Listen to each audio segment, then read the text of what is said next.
그리고 그 시대에 주어진 말씀이 뭐예요? 오늘 우리에게 주신 말씀이고, 그리고 미래에 되어질 일이라 하는 것입니다. 그러니까 과거를 완전히 무시해버리면 안 됩니다. 그러니까 자꾸만 이단이 나오고, 자꾸 이단뿐만이 아니라 정통적인 교회에서도 이 요한계시록을 해석하는데 여러 가지 문제를 가지고 있습니다. 그것은 왜 그런가 하면은 그 시대에 주어진 말씀이라고 하는 것을 무시해버리고 자꾸만 이 요한계시록이라고 하는 말씀을 미래에만 맞춰서 이야기를 하려다 보니까 자기들 나름대로 뭔가 요한계시록을 잘 해석한다라고 하는 그걸 돋보이게 하기 위해서 뭔가를 만들어냅니다.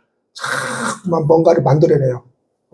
시대로 구분하면서 막 뭔가를 만들어내요. 그러면서 이제 종말이 곧 온다, 언제 온다, 이러면서 이제 이단이 되는 거거든요. 그래서 우리가 그러한 것들을 조금 경계해야 됩니다. 여러분, 그런 거 필요 없습니다. 지금 예수님 잘 믿고 있으면 되는 겁니다. 그게 중요한 것이지, 무슨 어떻게 된다, 어떻게 된다, 어떻게 된다, 어떻게 된다 해도 아무 상관이 없습니다. 지금 그저 예수 잘 믿고 있으면 우리가 이겨내는 자가 되는 겁니다.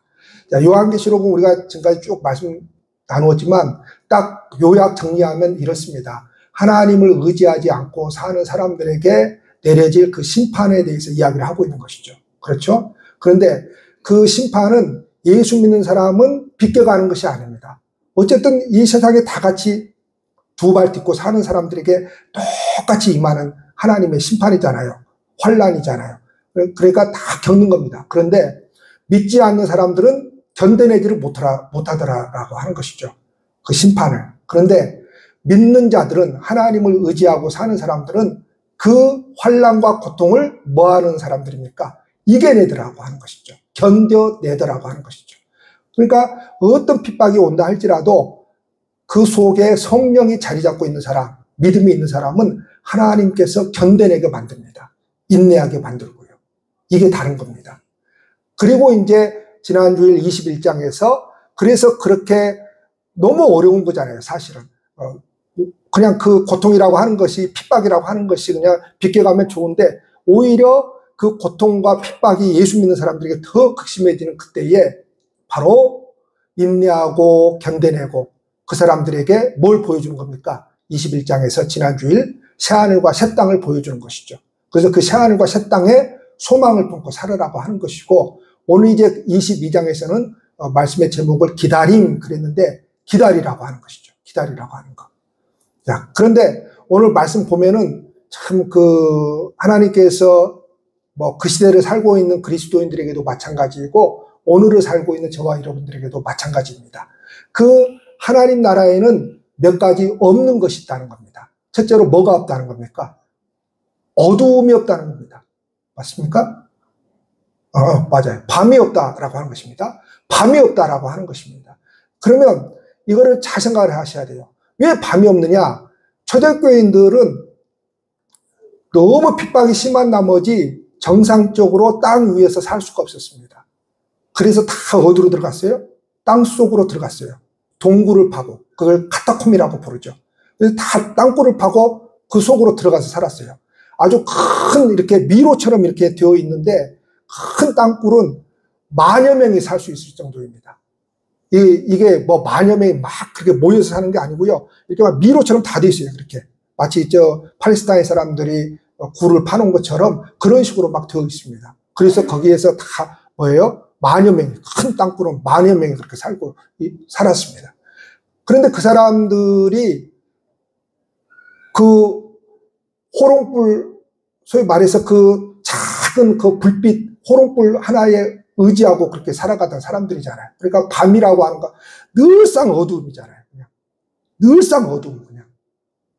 그러니까 그 어두움이라고 하는 것이 사실은 여러분, 고통스러운 거잖아요. 그래서 오늘 하나님께서 밤이 없다라고 하는 것은 너네들 너무 힘들지, 예수 믿기 너무 힘들지, 너무 고통스럽고 너무 핍박이 심해서 어두움이 너무 너네들 힘들게 만들지. 근데 인내해라, 견뎌내라. 내 나라는 뭐가 없다는 겁니까? 밤이 없단다 라는 것이죠. 밤이 없단다. 두 번째로 뭐가 없다는 겁니까? 다시는 아픔이 없고 저주가 없다 그럽니다. 그때 당시 사람들이 생각을 해야 됩니다. 자, 다시는 아픔이 없다, 저주가 없다. 자, 왜 이 아픔이 없고 저주가 없다는 소리를 하는 거예요? 그 땅굴 속에서 어디가 아파도 이 사람들은 땅 위로 나와서 의사 선생님을 찾아갈 수가 없었습니다. 죽으니까. 기독교인들을 다 죽여버리니까 찾아갈 수가 없는 거예요. 그러니까 이 아픔이라고 하는 것, 질병의 고통이라고 하는 것이 얼마나 여러분 극심한 고통인지 모릅니다. 그래서 하나님께서 그런 거예요. 내 나라는 아픔이 없다라고 하는 거죠. 아픔이 없다. 아픔이 없다. 그러면서 무슨 말씀을 하고 있어요? 내 나라에, 하나님 나라에 생명나무가 있는데 이 생명나무가 뭘 한다는 거예요? 모든 질병을 치료해준다는 거예요. 모든 질병. 그러니까 항상 성경은, 하나님은 어디를 바라보게 만듭니까? 항상 미래를 바라보게 만듭니다. 그러면 왜 성경이 계속해서 미래를 바라보게 만드느냐? 그냥 지금 내가 원하는 대로 그냥 착착착착 해주지. 그러면 예수 믿기도 쉬울 텐데, 그러면 핍박도 고통도 견뎌내기 쉬울 텐데, 왜 하나님은 지금 그것을 해결해 주지 않고 계속해서 미래를 바라보게 만드는 거예요? 희망이 있는 사람만 현재를 견뎌내기 때문에 그렇습니다. 미래에 대한 소망이 없는 사람은 현재를 견뎌내지를 못합니다. 여러분, 왜 사람이 자포자기의 인생을 살아갑니까? 왜 사람이 자살을 해버리고, 왜 사람이 에이 될 대로 되야지 하고 그렇게 살아갑니까? 미래에 대한 소망이 없기 때문에 그렇습니다. 근데 미래에 대한 소망이 있는 사람은 지금 아무리 내 삶이 힘들어도, 내 인생이 힘들어도 결코 포기하지 않습니다. 자살하지 않습니다. 왜요? 미래에 대한 희망이 있기 때문에 그렇습니다. 그러니까 믿음이라고 하는 것은 우리로 하여금 항상 어디를 바라보게 만듭니까? 미래에 대한 희망을 바라보게 만드는 것이죠. 세 번째로 뭐가 없습니까? 더 이상 죽음이 없습니다. 여러분, 아무리 인생을 속된 말로 개차반으로 살았어도 장례식만큼은 엄숙하고 경건합니다. 그렇죠? 제가 엊그저께 갑자기 친구가 죽어서 인천을 다녀왔어요. 그 친구가 알코올 중독으로 오랫동안 이렇게 이제 알코올 중독으로 그렇게 이제 살아오다가 이렇게 죽었어요. 어쨌든 장례식만큼은 그 사람이 어떤 삶을 살았던지 경건합니다. 엄숙하고요. 왜냐하면 죽음 앞에서 겸손해지지 않을 사람이 없거든요. 그런데 초대교인들은 그 굴 속에 살면서 장례식을 제대로 치르지를 못하는 거예요. 그래서 어떻게 합니까? 그 통로 벽을 뚫어서 계속해서 죽으면 시신을 거기다가 집어넣는 겁니다. 여러분 얼마나 무섭겠어요? 길을 다니면 그냥 시신들이 옆에 그냥 있는 거예요. 그냥 시신들이. 석회질이라 이게 냄새는 그렇게 안 나요. 근데 그렇게 그냥 있는 거예요. 그러면 사람이 여러분 얼마나 무섭겠습니까? 깜깜하죠. 막 옆에 지나가는데 시신이 일어날 것도 같고 얼마나 무섭겠습니까? 그러니까 그 속에서 고통스러운 삶을 살고 있는 것이죠. 그런데 하나님이 뭐라고 희망을 주는 겁니까? 그리스도인들에게 죽음이 없단다. 죽음이 없단다. 죽음이 없단다.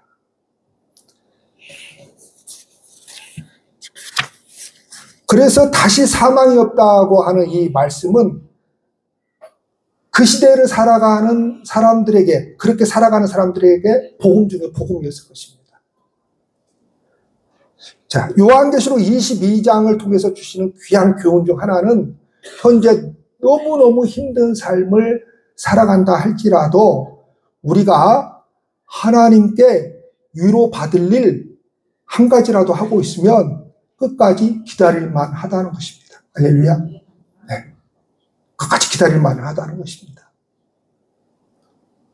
결코 우리가 가지고 있는 이 믿음이라고 하는 것이 헛되지 않다는 것입니다. 언젠가는 끝날 날이 있다는 것입니다. 그렇습니다, 여러분. 우리는 여호와를 기다리기로 작정한 사람들입니다. 세상 풍조는 여전히 불의를 합법화하기도 하고 불의한 자가 세상 중심에 서서 이 세상을 이끌어가는 것처럼 보입니다. 그래서 우리는 그러한 것을 볼 때 너무 답답합니다. 지금도 그런 것을 많이 느끼는 사람들이 있을 것입니다. 그런 우리에게 하나님 뭐라고 말씀하십니까? 속히 오겠다 그럽니다. 22장 말씀에서. 자, 그러면 예수님이 오시는 날은 어떤 날입니까? 그렇게 믿음을 지켜내려고 힘든 삶을 살았던 거잖아요. 우리가 다른 것 때문에 힘든 삶을 산 게 아니라 이 믿음 지켜내려고 힘든 삶을 산 거잖아요. 그날이 위로받는 날이고 그날이 상급받는 날이 될 것이다라고 하는 것입니다. 그러나 그날은 하나님을 의지하지 않고 살아가는 사람들에게는 심판의 날이 될 것이다. 이렇게 말씀하고 있습니다. 우리가 말씀과 더불어 기다리는 동안 힘겨운 삶 속에서 우리의 심령은 더욱더 그 속에서 아름답게 가꾸어지는 것입니다. 여러 위기들이 우리 앞에 있습니다. 그러나 오히려 그 여러 위기들이 우리에게 기회가 되고 축복으로 이어져 오는 것입니다. 여러분, 기다림이라고 하는 것은 사실 인간에게 절대 필요한 일입니다. 어떻게 보면 끊임없이 우리는 기다리며 살아갑니다. 어떻게 보면 인간의 실존입니다. 여러분, 배우자가 나타나기를 기다리고 반항적인 자녀가 철들기를 기다리고 일자리가 없는 사람들의 일자리가 나타나기를 기다리고 건강하지 못한 사람들은 건강해지기를 기다리고 갈등이 있는 사람들은 그 갈등이 도대체 언제 끝날까 그 갈등이 끝나기를 기다리고 또 경제적인 압박에서 벗어나기를 기다립니다. 그래서 어떻게 보면 인생이라고 하는 것은 끊임없이 기다림의 연속입니다. 그러하기에 기다림 자체의 결과만이 중요한 것이 아니라 그 기다리는 동안 그것이 이루어질 때까지 얼마나 많은 고난과 고통의 삶이 있겠습니까? 그런데 그 사이에서 바로 하나님께서 우리를 기다리는 동안에 우리를 어떤 사람으로 만들어간다는 겁니까? 하나님의 사람으로 만들어간다는 겁니다. 하나님의 사람으로. 우리는 이 기다리는 인생 여정에 대해서 하나님의 조언의 말씀을 듣는데 오늘 17절 말씀 이렇게 말씀합니다. 성령과 신부가 말씀하시기를 오라 하시는도다. 듣는 자도 오라 할 것이요 목마른 자도 올 것이요 또 원하는 자는 값없이 생명수를 받으라 하시더라 말씀합니다. 네? 누구든지 오라는 겁니다. 그 기다리는 동안에 누구든지 오라는 겁니다. 누구든지 이 생명수를 받아 먹으라는 겁니다. 우리가 여러분 기독교인들은 이 현실을 도피하는 사람들이 아닙니다. 어떤 종교처럼 뭐예요? 이 현실을 도피해서 그냥 꽁꽁 숨어서 사는 사람들이 아닙니다. 사람도 안 만나고 그런 사람들이 아닙니다. 우리가 사람 만나서 실패할지라도 실수할지라도 우리는 이 현실을 도피하는 사람들이 아닙니다. 치열하게 이 죄가 있는 이 현실 가운데서 하나님과 치열하게 살아갈수록 우리의 기다림은 영원을 향한 목마름이 되고 간절한 기도가 되고 주님으로 인한 기쁨으로 바뀌어질 것입니다. 그러므로 우리가 사는 세상이 점점 더 각박해져 가고 위협적이더라도 오히려 우리가 겪는 이 고생이 주님을 향한 고난과 고통으로 승화되어지기를 소망합니다. 그렇게 되어서 우리의 기다림과 목마름이 언젠가 주님의 위로와 상급으로 우리 각자에게 열매 맺어지기를 주님의 이름으로 축원합니다. 기도하시겠습니다.